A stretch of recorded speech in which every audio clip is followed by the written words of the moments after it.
Welcome to today's English class, and in this class we will discuss one of the most important topics of English grammar, subject verb agreement. First I will tell you what is subject verb agreement. Subject verb agreement refers to the fact that the subject and verb in a sentence must agree in number. In other words, they both must be singular or they both must be plural. You can't have a singular subject with a plural verb or vice versa. And the tricky part is in knowing the singular and plural forms of subjects and verbs. So, first we will discuss number of subject. Singular and plural subjects or nouns are usually pretty easy. In most cases, the plural form of a noun has an F at the end, like this: car singular, cars plural. Some subjects change in plural number. Man becomes men in plural, child becomes children in plural. Now we will discuss number of verb. Verbs do not follow this pattern though. Adding an S to a verb doesn't make a plural. Here is what I mean: walk, walks. So, which one is the singular form and which is the plural form? Can you able to identify? Here is a tip for you. Ask yourself, which would you use with the word they and which would you use with he or she? He walks, she walks, they walk. Since he and she are singular pronouns, walks is a singular verb. The word they is plural, so walk is a plural form of verb. One thing that I want to tell you as well, each verb in its root form is plural in number, and to make it singular we have to use s or es along with it. Now we will discuss some basic rule of subject verb agreement. Here it is: singular subject takes singular verb and plural subject takes plural verb. This is the most commonly used rule on subject verb agreement and will serve your purpose on most occasions. Let us try to understand it through examples. First is here: Rama blinks every few seconds. In this sentence, Rama, it is a singular subject followed by a singular verb, blinks. In the next sentence, Rama and her friend blink every few seconds. So, in this sentence we can see our subject is plural in number, so it is followed by a plural verb, blink. He eats frequently, that is why he is obese. So, in this sentence he, it is a singular subject followed by a verb eats, that is also singular. The siblings eat frequently, that is why they are obese. The siblings, it is our plural subject followed by a plural verb, eat. Now we will discuss some exceptions to this rule as well. Here it is, exception number 1. Singular subjects I and you take plural verbs. Examples: I blink every few seconds, you eat frequently, that is why you are obese, I have refused to participate in the event.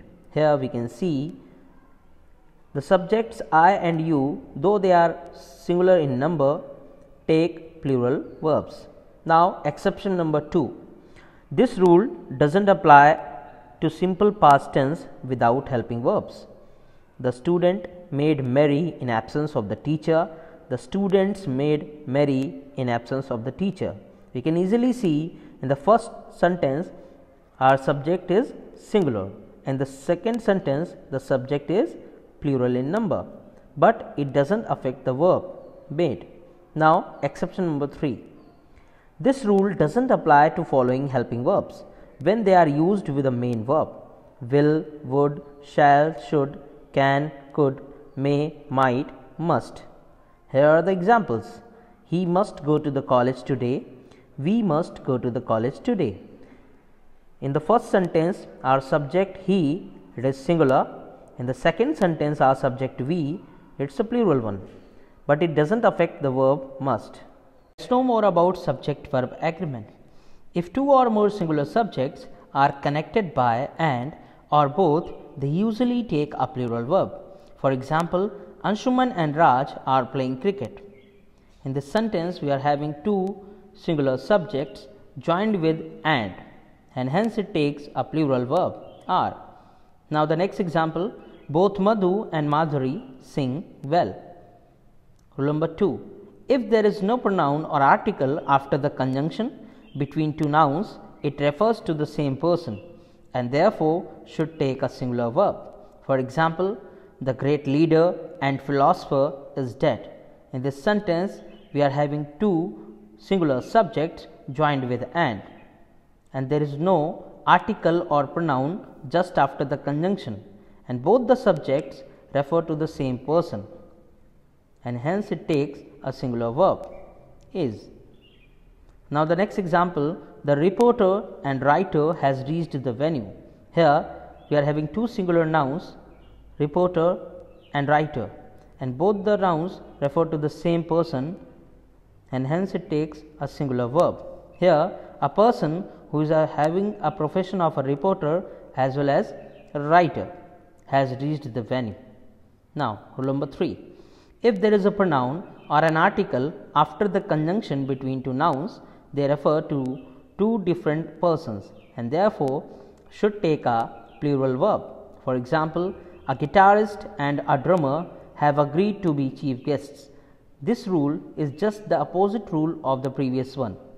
And here we can see in the example, a guitarist and a drummer, there are two singular subjects joined with and, but there is an article just after the conjunction and hence both the nouns refer to two different individuals and it takes plural verb.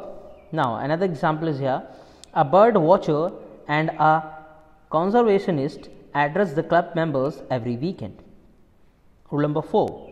If two subjects together express a single idea, the verb is singular. For example, the long and short of the matter is that she has decided to leave.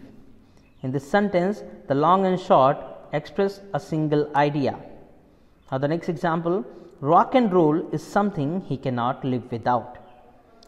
Rule number 5. With the words like each, either, each one, everyone, neither, everybody, anyone, anybody, somebody, nobody, someone, the verb is used usually singular. For example, every person in the class was shocked. Each of the students in the class was asked to recite a poem. Rule number 6.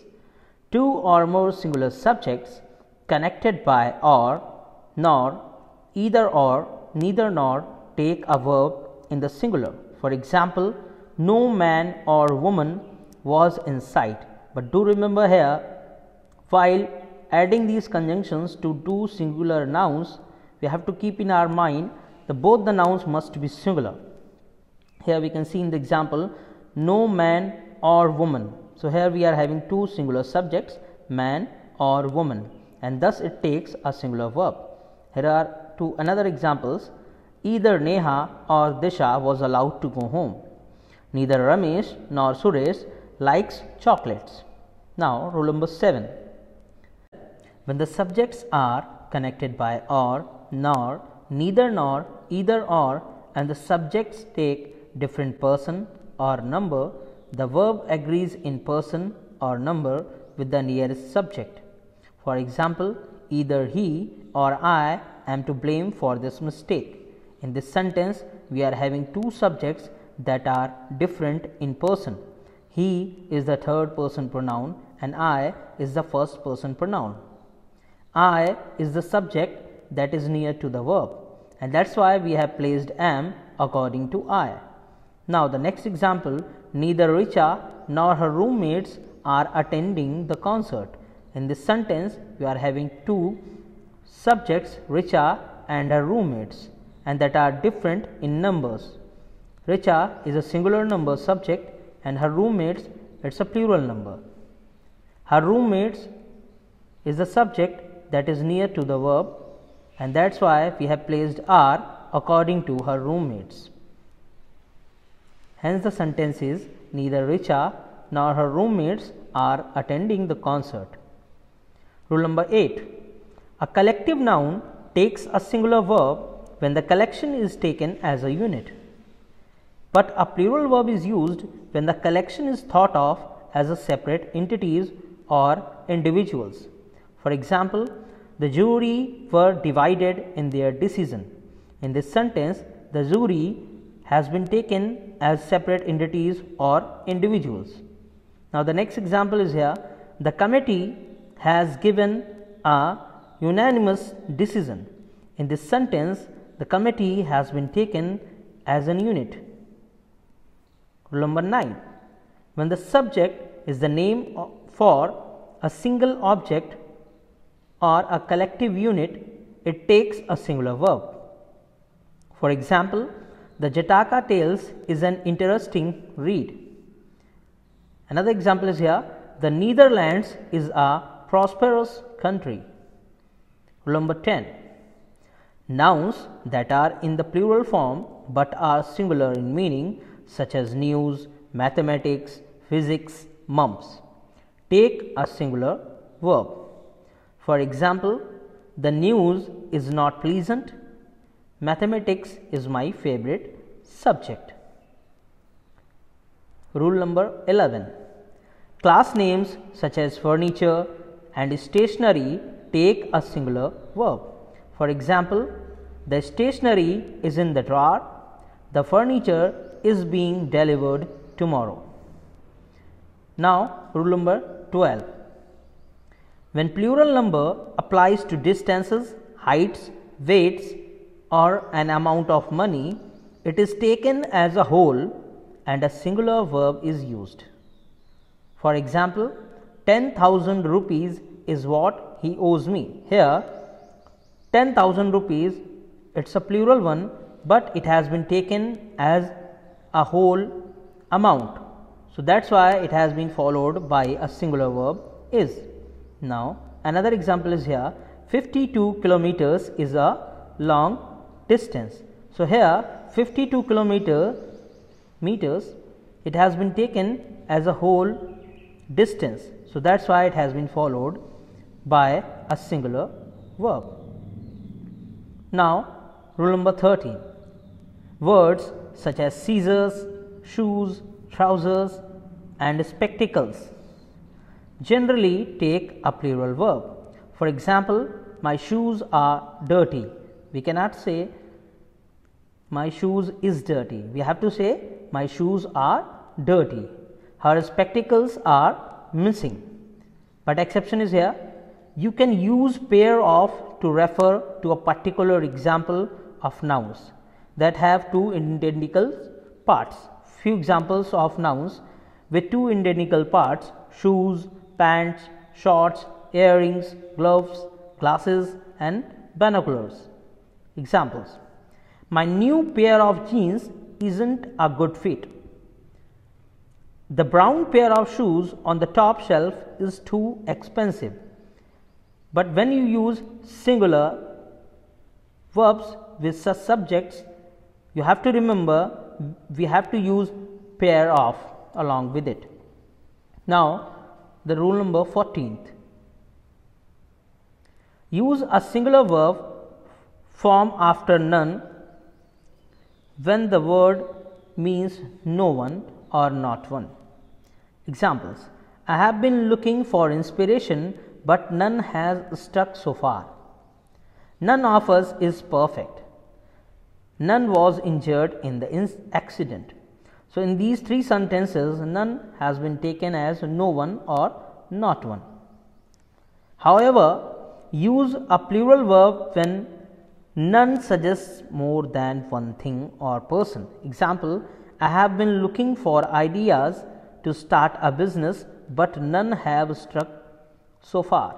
In this sentence, none has been taken more than one thing or more than one idea. Now, rule number 15. Use a plural verb form in a relative clause following one of or a similar expression when the relative is the subject. Get it very clear? Examples: he is one of those guys who have never cheated in exams. So here those guys and not he is the matching subject here. So we have to follow those guys, and that's why we have placed have according to those guys. Now the next example is here. One of the findings of the recent experiments that were published in the last edition of the journal particularly stands out. In this example, recent experiments were published and hence a plural verb. Now the next example is here. One of the findings of the recent experiments was published in the last edition of the journal. In this sentence, we have to remember that one of the findings was published, not all. So hence it's a singular verb. Rule number 16. Uncountable nouns usually take singular verbs. As the name suggests, uncountable nouns can't be counted. Example: hair, milk, water, butter, honey, syrup. Examples are here. Milk is not one of my favorite foods. Honey is dripping from his hand. Rule number 17. Abstract nouns usually take singular verbs. Examples: truth eventually prevails. The fragrance of this perfume is so overpowering. Now, the 18th rule. Expressions representing portion such as 1/3 of, majority of, part of take a singular verb if a singular noun follows, and take plural verb if plural noun follows. Examples are here. Nearly half of the work remains unfinished. In this sentence, we are having the expression half of, and it has been followed by the work, that is singular noun. That's why it has been followed by a singular verb, remains. In the next example, barely 10% of the road has been laid so far. So here percent of, it has been followed by the road, that is a singular subject. So that's why we have placed has, that's a singular verb. Now 1/3 of the students were absent today. Watch carefully this sentence. In this sentence, we are having 1/3 of expression, and it has been followed by the subject, the students. The students, it is plural in number, so that's why it has been followed by a plural verb, were. In the next sentence, majority of the cabs are off street today because of strike. Another example is here. Majority of the voters haven't yet voted. Now that's all about this class. I hope that all of you have got some valuable teachings through these lessons, and I hope that you will learn it and improvise your writing skills and grammar knowledge. And if you have enjoyed this video and find it valuable, just please like this video and share with your friends, and don't forget to subscribe our channel and press the bell icon for the further instant notifications. Thanks for watching the video.